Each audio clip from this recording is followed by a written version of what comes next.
सुनते हैं 19 अगस्त 2026 की मुरली। बाबा के साकार महावाक्य। ओम शांति। मीठे बच्चे, तुम्हें अभी रूहानी कारोबार करनी है। रूह समझकर हर कर्म करने से आत्मा निर्विकारी बनती जाती है। प्रश्न है, स्वर्ग का वर्षा लेने और स्वर्ग में उच्च पद पाने का आधार क्या है?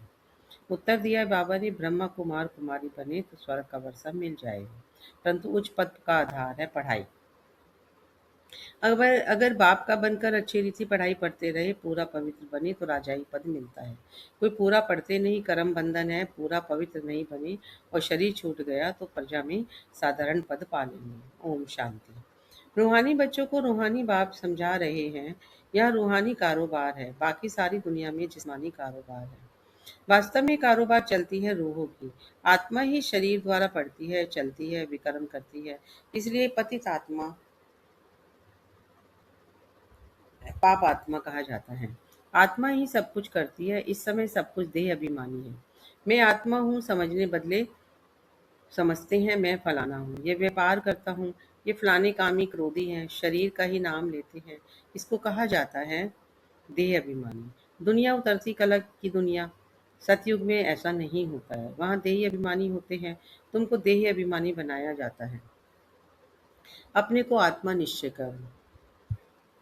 मैं आत्मा यह शरीर रूपी चोला धारण कर पार्ट बजाती हूँ।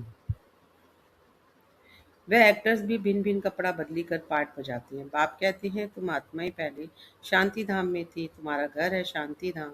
जैसे वह हद का नाटक होता है या फिर है बेहद का नाटक। सभी आत्माएं परम धाम से आकर शरीर धारण कर पार्ट बजाती है। आत्माओं का असल घर है परम धाम। उन एक्टर्स का तो घर यहाँ ही होता है। सिर्फ ड्रेस बदली कर आकर पार्ट बजाते हैं। तो बाप बैठ समझाते हैं, तुम आत्माएं हो। बाप तो बच्चे बच्चे ही कहेंगे ना, सन्यासी बच्चे बच्चे नहीं कहते। बाप कहते हैं, मैं पतित पावन तुम सभी आत्माओं का बाप हूँ, जिसको तुम गॉड फादर कहते हो। गॉड फादर तो निराकार है। ब्रह्मा विष्णु शंकर को भी गॉड फादर नहीं कहेंगे। उनमें भी आत्मा है, परंतु उनको कहते हैं ब्रह्मा देवताय नमः, विष्णु देवताय नमः। देवताएं क्या करते हैं यह किसको पता नहीं है। बाप ही आकर समझाते हैं, तुम कैसे ड्रामा प्लान अनुसार पार्ट बजाते हो।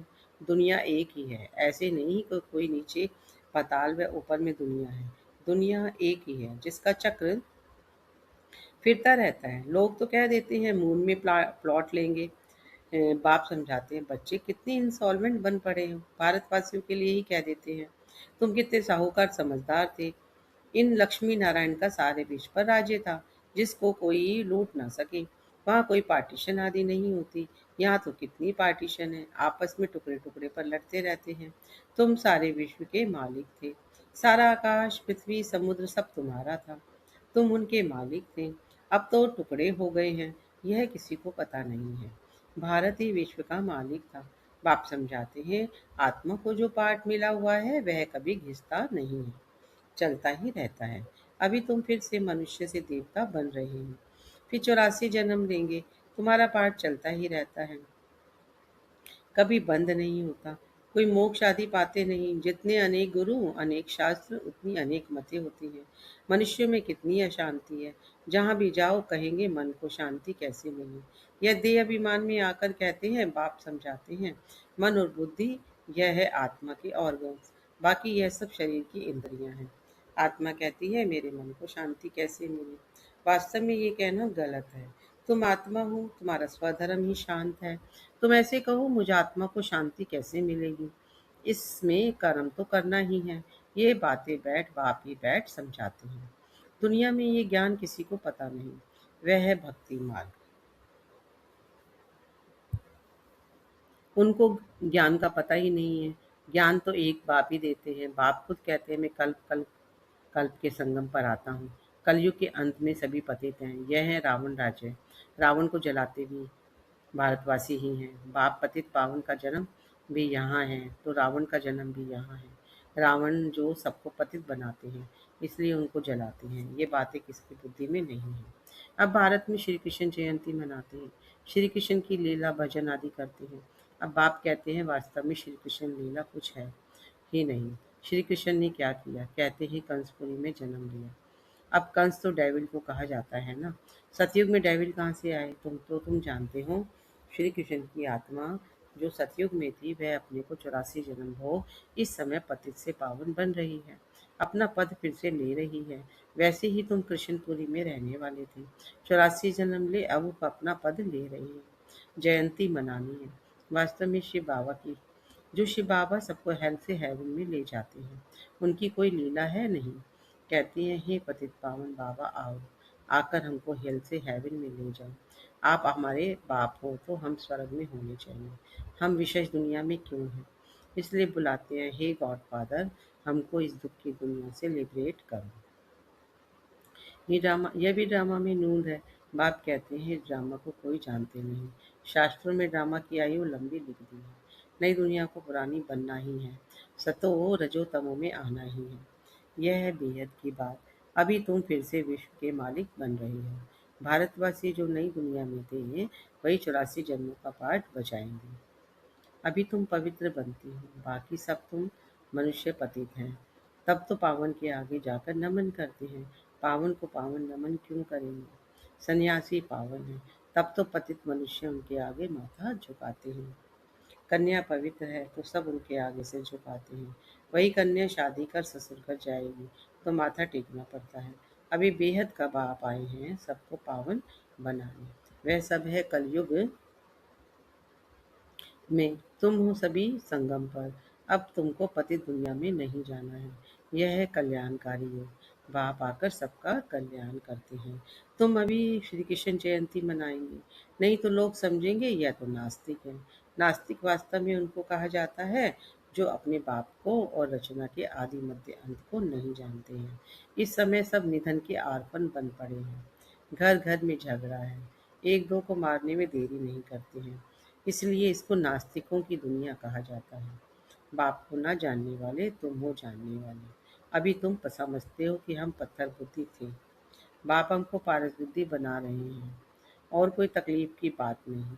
बाप सिर्फ कहते हैं, 1 घंटा पढ़ो, अपने को आत्मा समझ मुझ बाप को याद करो।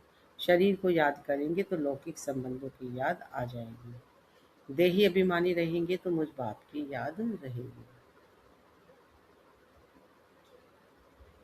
देही अभिमानी रहेंगे तो मुझ बाप की याद रहेगी। यह तो है विशेष दुनिया। विषय सागर में गोते खाते रहते हैं, विष्णु को क्षीर सागर में दिखाते हैं।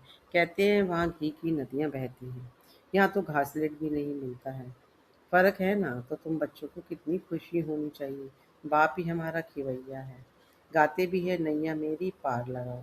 यह सब नैयाएं हैं, खिवैया तो एक बाप है। यह शरीर यहाँ ही छोड़ देंगे, बाकी आत्माओं को पार ले जाएंगे शांति धाम, वहां से फिर भेज देंगे सुख धाम। परमपिता परमात्मा को ही खेवैया कहा जाता है। बाप की ही महिमा गाते हैं अनेक प्रकार से। अभी तुम पवित्र बन पवित्र दुनिया के मालिक बनते हो। श्री श्री शिव बाबा आए हैं श्रेष्ठ बनाने। खुद भगवान कहते हैं, यह भ्रष्टाचारी दुनिया है। अभी तुम परम पिता परमात्मा की श्रीमत पर चल श्रेष्ठाचारी बनते हैं। कितनी है गुप्त रमणीक बातें हैं जो तुम बच्चों को ही समझ में आती हैं, औरों को समझ में आएगी नहीं। तुम जानते हो हम अभी देवी देवता धर्म का कलम लगा रहे हैं लग रहा तुम जानते हो कि अभी देवी देवता धर्म का कलम लग रहा है। जो भी देवी देवता धर्म वाले और धर्मों में चले गए हैं वही आकर फिर ब्राह्मण बनेंगे। ब्रह्मा कुमार कुमारी बनने भी गए, बाप से स्वर्ग का वर्षा ले नहीं सकते। जितना पुरुषार्थ करेंगे कराएंगे उतना उच्च पद पाएंगे। सब तो इतना नहीं कर सकते हैं, पूरा नहीं पढ़ेंगे तो उसका नतीजा क्या होगा? अगर शरीर छूट जाएगा तो स्वर्ग में आ जाएंगे, परंतु प्रजा में बिल्कुल ही साधारण अगर बाप का बनकर अच्छी रीति पढ़े तो राजाई पद पा सकते हैं। नहीं पढ़ते हैं तो समझेंगे इनकी तकदीर में नहीं है। पवित्र रहेंगे पढ़ेंगे तो उच्च पद पाएंगे। पवित्र अपवित्र होने से बाप को याद नहीं कर सकेंगे। ऐसे भी बहुत है। कर्म बंधन का हिसाब जब छूटे, गाड़ी के दोनों पहिया पवित्र होंगे तो ठीक चलेंगे। दोनों पवित्र रहेंगे तो ज्ञान चिता पर बैठ जाएंगे, नहीं तो खिटपिट होती रहेगी। कई बच्चे कहते हैं, बाबा हम तो जानते हैं श्री कृष्ण सतयुग का पहला प्रिंस है, तो क्यों नहीं कुछ मनाएं। अच्छा, हम श्री कृष्ण की आत्मा को बुला भी सकते हैं, आकर खेल पाल करेगी, रास करेगी और क्या करेगी। गोप गोपियाँ तो यहाँ ही होते हैं, वहाँ तो प्रिंस प्रिंसेस आपस में मिलते हैं तो रास करते हैं, सोने की मुरली बजाते हैं। यह सब खेल पाल तुम पिछाड़ी में देखेंगे।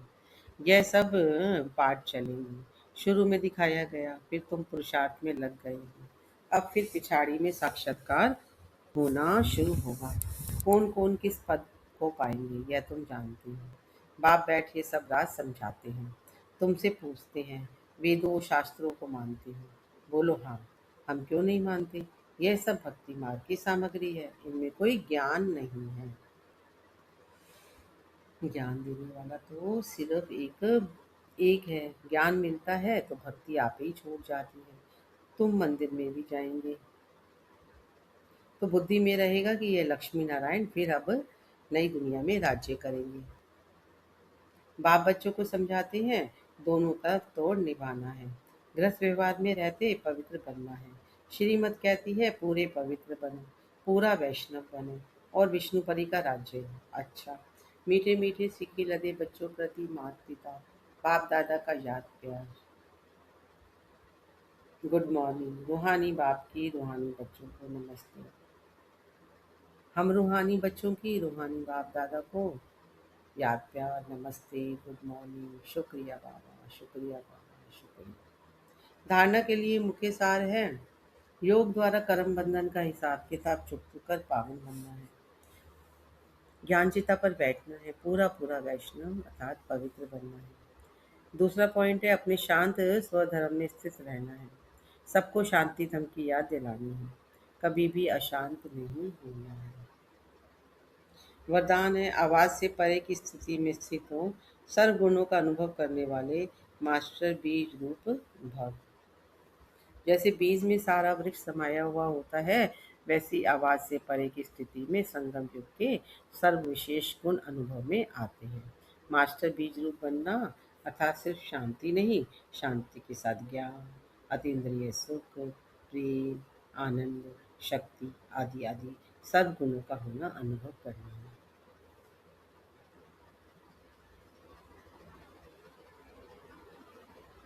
यह अनुभव सिर्फ स्वयं को नहीं होता, लेकिन अन्य आत्माएं भी उनके चेहरे से सद्गुण का अनुभव करती हैं। एक गुण में सद्गुण समाये हुए रहते हैं। स्लोगन है, अच्छाई धारण करो लेकिन अच्छाई में प्रभावित नहीं हो जाओ। ये अव्यक्त इशारे हैं, आप पवित्रता के बीज को भी समाप्त कर संपूर्ण स्वच्छ पवित्र बनो। आप पवित्रता के बीज को भी समाप्त कर संपूर्ण स्वच्छ पवित्र बनो। पवित्रता आप ब्राह्मण आत्माओं का अनादि आदि संस्कार है। इस नेचुरल संस्कार से स्वपन व संकल्प में भी अपवित्रता इमर्ज ना हो। संकल्प आवे और विजयी बनो। इनसे भी ऊपर नेचुरल संस्कार बना लो, तो इस सब्जेक्ट में पुरुषार्थ करने की आवश्यकता नहीं रहेगी। ओम शांति, ओम शांति, ओम शांति।